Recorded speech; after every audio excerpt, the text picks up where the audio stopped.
وہ امتیاز بھائی اور حسنین بھائی سے بھی بڑے تھے، ان کا روب بھی بڑا تھا۔ میں نئے رشتے سے شرمسار رہتی۔ خالہ زندہ تھی تو مجھے کوئی مسئلہ نہیں تھا، وہ ہر شے کو ٹھیک ہی رکھتی۔ ہمارے درمیان پل تھی جس پر چل کر ہم ایک دوسرے تک آتے تھے۔ انہیں اپنی امریکی کلاس فیلو پسند تھی جو خالہ کو کسی بھی حال میں قابل قبول نہ تھی۔ وہ عیسائی تھی۔ خالہ اسے امریکی سفید بندریا کہتی تھی۔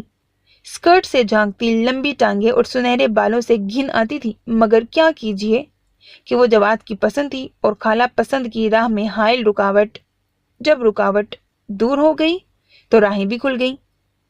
خالہ نے اور اماں نے اور بھابھیوں نے بھی کہا تھا، نک سک سے درست کھانے پر انتظار کرتی عورت مرد کا دل جیت لیتی ہے، اسے مائل کر لیتی ہے اپنی جانب اور قائل کر لیتی ہے اپنے لیے۔ مگر میرے تجربے نے بتایا، مرد بے حس ہو تو پھر عورت نہ قائل کر پاتی ہے نہ گھائل۔ تم یہ کیا اپنے پالک گوشت اور دال چاول کا ملغوبہ سا سجا کر رکھ لیتی ہو؟ میں ایسے کھانے نہیں کھاتا۔ وہ عجیب نظروں سے مجھے اور میرے دسترخوان کو دیکھتے، کس مشاکی سے چاپ سٹک کا استعمال کرتے تھے؟ اسے چاپ سٹک کہتے ہیں؟ کہیں تم اپنی ماں کو فون کر کے کہو کہ جواد ڈنڈیوں سے کھانا کھاتا ہے چمچ کی بجائے۔ پھر ہنستے تھے۔ میں کہہ نہ پائی کہ کراچی میں کھلنے والے جاپانی ریسٹورنٹ کی پہلی اور پھر مستقل گاہک میں ہی تھی۔ وہ عورت اب گھر آ کر گھنٹوں بیٹھی رہتی ہے۔ اماں، میں نے فون کھڑکایا۔ دفتر میں راستے میں بھی ساتھ ہوتی ہے اور دل میں تو ہے ہی۔ تو تم نے کیوں نہ جگہ بنائی اب تک؟ تم کرتی کیا ہو؟ ایک بچہ بھی نہ ہوا کہ؟ سب کچھ جانتے بوجھتے بھی اماں کا تانا دل چھلنی کر گیا۔ میں نے کہا، بھلے سے امریکہ جیسے ترقی یافتہ ملک میں رہتی ہوں اماں، مگر بچہ یہاں کے بازاروں سے نہیں ملتا۔ اور اس روز مجھے سمجھانے کی اس مہم میں ابا پیش تھے۔ میرا جملہ ان کی سماعتوں سے ٹکرایا تو بولے کہ انہیں نہیں پتا تھا میری زبان اتنی لمبی ہے اور جو جواد جیسا باوقار سمجھدار شخص، سارا قصور میرا ہی ہوگا۔ لڑکیاں خواب دیکھتی ہیں ایسے شوہر اور زندگی کے۔ پھر وہ بچہ پتہ نہیں کیسے آ گیا۔ میں خوش زیادہ تھی یا حیران زیادہ، پتہ نہیں چلا، مگر پھر پریشان ہو گئی جب انہوں نے اسے نامنظور کر دیا۔ میں نے اس بار رو رو کر اماں ابا کو فون لگایا تو وہ پہلی بار میرے ہمنوا ہو گئے۔ میں سچی لگی انہیں۔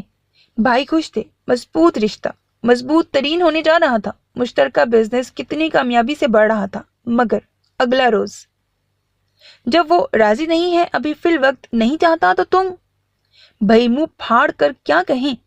بیوی کو میاں کی مرضی پر ہی چلنا چاہیے۔ یہی سنتے سمجھتے آئے ہیں۔ بھائی کہہ رہے تھے، ہاں شاہی، تمہیں کیا پڑی ہے؟ ابھی 21ویں برس میں تو لگی ہو، انجوائے کرو لائف۔ بلکہ وہ جو تم کالج میں داخلہ لے رہی تھی وہ لو، امریکہ میں رہ کر 32 جیسی رشیدہ والی سوچ۔ بھابھیوں کے اپنے انداز تھے۔ کوئی نہیں چاہتا تھا جواد کی خفکی کا ذرا سا بھی سامان ہو، اور میں جو ہر چھوٹے بڑے معاملے پر ان سب کی رائے لیتی تھی، جو کہہ دیتے مان لیتی، پہلی بار انکاری ہو گئی۔ ادھر سب لوگ حیران تھے تو جواد بھی ششتر رہ گئے، اور انہیں تو جیسے ایسے ہی کسی موقع کی تلاش تھی۔ بیٹے کی پیدائش کی اطلاع جب بھائی نے دی، تب لمحہ بھر کے سکوت کے بعد وہ اس ٹینڈر کا پوچھنے لگے جس کا ملنا بہت اہم تھا۔ ابا نے ایک بار اس موضوع پر بات کرنے کی کوشش کی تو بولے، کاروباری گفتگو میں گھریلو باتیں اچھی نہیں لگتی، اور ابا نے بلکہ کسی نے بھی پلٹ کر نہ پوچھا کہ کیوں۔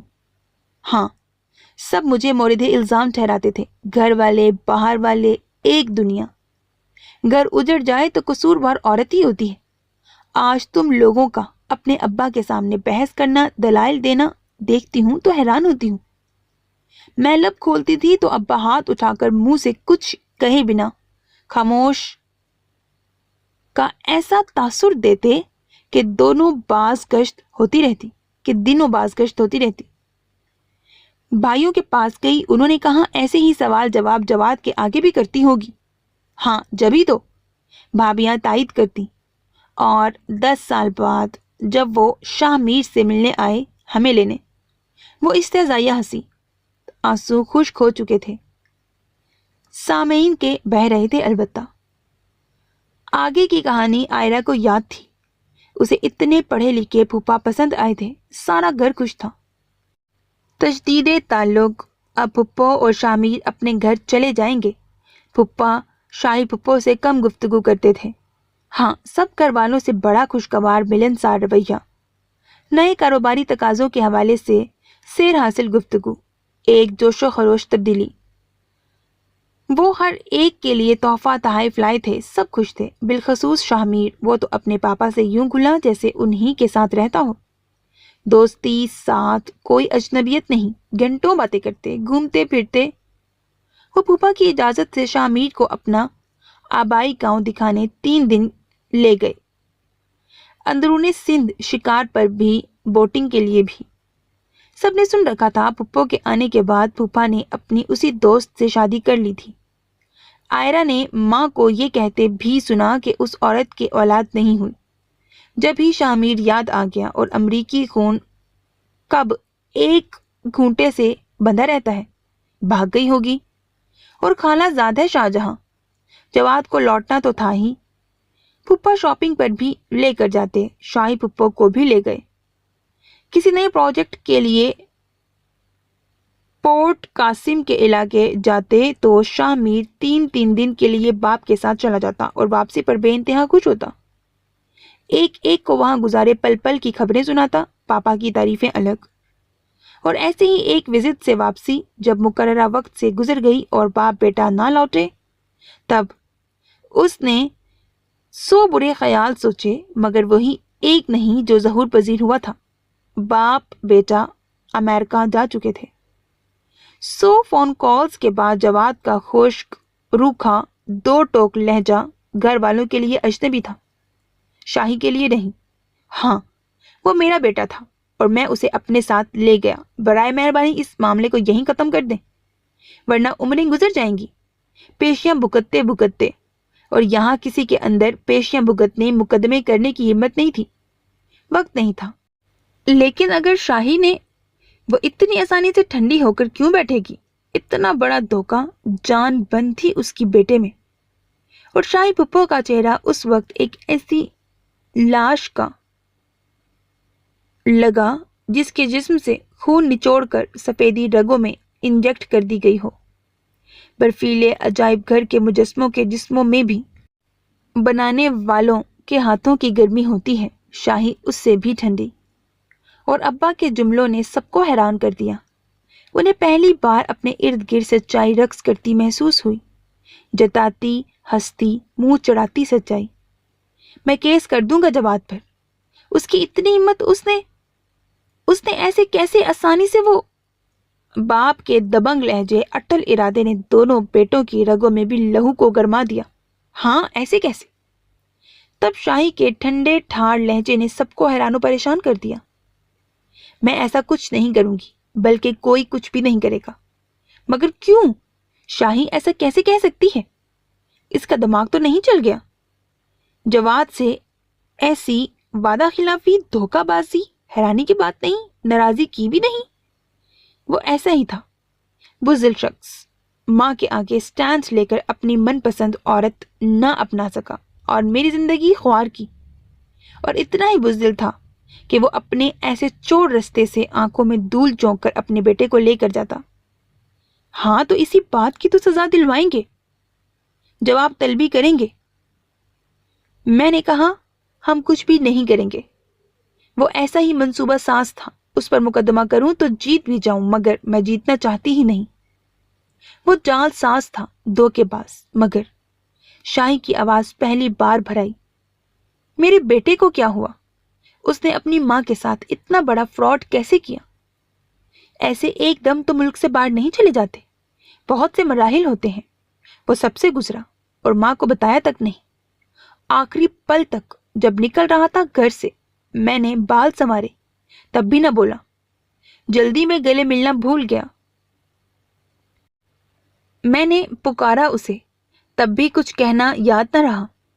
اور جب گاڑی میں بیٹھ کر جا رہا تھا اور میں گاڑی سے اڑتی دھول کو ہاتھ ہلا ہلا کر خدا حافظ کہتی رہی، تب اوجل ہوتے ہوئے بھی نہ بولا کہ ماں آخری ملاقات ہے، جیب بھر کے گلے لگا لیں یا ایک پپی اور لے لیں۔ دفنانے سے پہلے چہرہ دکھا دینے کی رسم ہوتی ہے، مجھے مار کے جا رہا تھا، دنیا داری ہی نبھا لیتا، مجھے کسی پر مقدمہ نہیں کرنا، چلا گیا، چلو جہاں رہے خوش رہے۔ اور اس دن کے بعد کسی نے پھپھو کے منہ سے جواد کا نام تک نہ سنا، شاہ میر کا تذکرہ نہ ہوا۔ اس سب کے باوجود میں مردوں کو برا نہیں کہتی، بھابیاں ایسے ہی بدگمان ہوتی ہیں۔ اور پھر اس نے سب رابطے منقطع کر دیے، بھائیوں کو کاروباری حوالے سے دھچکا لگا۔ میں مردوں کو برا نہیں کہتی، لیکن مجھے اب کوئی یاد نہیں آتا دنیا میں کچھ مرد مومن بن کر آتے ہیں تو کچھ مردود بن کے، نیکی اور بدی ساتھ ساتھ چلتی ہے۔ آئرہ، تم صرف آلو گوشت کے لیے گھر چھوڑ کر آ گئی۔ اپنا رونا رو لینے کے بعد پھپھو ایک دم پھر بہادر بن گئی، جیسے ماضی پر لعنت بھیجتی ہو۔ اس نے مجھے روکا بھی نہیں پھپھو۔ آئرہ کو نیا دکھ یاد آیا۔ اس نے جانے کو کہا تھا کیا؟ پھپھو نے پوچھا۔ آئرہ نے ناک سکوڑتے ہوئے نفی میں گردن ہلائی۔ اسے بخار تھا نا؟ ڈاکٹر نے پہلے پٹیاں رکھنے کو کہا، پھر نہا لینے کا کہہ دیا، بخار پھر بھی کم نہ ہوا۔ دراصل وہ کچھا پہن کے لیٹا ہوا تھا نا، میرا مطلب ہے کہ دراصل ہم تو شارٹ کہتے ہیں مگر یہ دونوں بھائی اسے کچھا ہی کہتے ہیں، اسی لیے میرے منہ پر بھی چڑھ گیا۔ رنجیدہ روتے دھوتے ماحول میں شرمسار آئرہ کے منہ سے نکلنے والے جملے نے پھپھو اور ایراد کے ہوش اڑا دیے۔ پھر جب معنی اور تشریح کی گہرائی میں کودی اور پھر بدقت ابھری، تب ہنستے ہنستے مرنے کو ہو گئی۔ ہائے اللہ، مر گئے۔ خجل آئرہ دونوں کو دیکھتی رہی، ہنسی تھمی تو پوچھا، اب میں اسے کیسے مناؤں گی پھپھو؟ وہ مان تو جائے گا نا؟ اور کیا آپ مجھے کھچڑی اور وہ بیماروں والا دلیا بنانا سکھا دیں گی؟ دبئی سے واپسی پر ایراد کا تو خیال تھا کہ شام تک آفریدی بنفس نفیس خود آ جائے گا، مگر ایک چھوڑ کتنی شامیں گزری، نہ وہ آیا نہ اس کی کال آئی، یہاں تک کہ وہ اور شاہی پھپھو کراچی لوٹ آئی۔ زندگی اچانک کسی اداس اور بے رنگ ہو گئی تھی۔ وہ ہر روز اپنا فیس بک اکاؤنٹ چیک کرتی، شاید شاہد آفریدی نے اسے جوائن کر لیا ہو۔ راہ چلتے بہت سے لوگوں نے پہچان لیا، پکار لیا، نہیں آیا اور نہیں بلایا تو اس بے درد نے زندگی جن کے تصور میں ہک ہا۔ لیکن آنٹی دست شناس نے کہا تو غلط تو نہیں ہوگا نا؟ سوچ سوچ کر سر دکھ گیا۔ مجھے ان کو کال کر کے ان سے آگے کے بارے میں پوچھنا چاہیے۔ ایک فیصلے پر پہنچ کر وہ مطمئن ہو گئی۔ اگلے روز شاہی پھپھو کے پیچھے پڑ گئی اور چہرے پر جو امید اور مایوسی کا ملا جلا تاثر تھا وہ پھپھو کو مجبور کر گیا۔ دونوں نینا کے گھر پہنچ گئیں۔ آنٹی ایراد کو دیکھ کر ایسے خوش ہوئیں جیسے برسوں کے وچھوڑے کی ملن گھڑی ہو۔ دونوں ہاتھوں کو دائیں بائیں پھیلا کر ایراد کو وہیں گھیر لیا۔ میں نے کہا تھا نا، تم سے ایک وقت آئے گا جب تم آفریدی کے نام سے اور آفریدی تمہارے نام سے پہچانا جائے گا، یعنی دونوں کا نام ساتھ ساتھ لیا جائے گا۔ اس میچ کے بعد تم تاریخ کا حصہ بن گئیں، تم دونوں ایک مضبوط رشتے میں بندھ گئے ایراد۔ ان کا لہجہ خوشی سے معمور تھا۔ رشتہ؟ ایراد نے ہونک پن سے پھپھو کی صورت دیکھی۔ دونوں پھپھی بھتیجی کے منہ سے ایک ساتھ نکلا، کون سا رشتہ؟ ایک فنکار اور پرستار کا رشتہ، ایک پاکیزہ اور انمول رشتہ، ایک ایسا رشتہ جس پر کوئی حد نہیں لگتی، جسے ہر معاشرے میں عزت اور محبت ملتی ہے، قدر کی نگاہ سے دیکھا جاتا ہے۔ لوگ جب آفریدی کی اس شاندار اننگز کو یاد کریں گے، تم لامحالہ یاد آؤ گی۔ تمہارے ذکر کے بغیر اس فتح کا ذکر ادھورا رہے گا۔ دراصل یہ رشتہ۔ کیا رشتہ؟ کیسا رشتہ؟ ایراد کی آواز پھٹ جانے کو ہو گئی۔ مجھے نہیں چاہیے ایسا رشتہ، مجھے تو۔ وہ شدت غم سے مزید بول نہ سکی۔ آنٹی نے اچھمبے سے اس کی غم زدہ صورت دیکھی۔ یہ رشتہ نہیں تو کون سا رشتہ؟ کیسی شہرت؟ تم چاہتی کیا تھی؟ میں نے کیا جانا ہے؟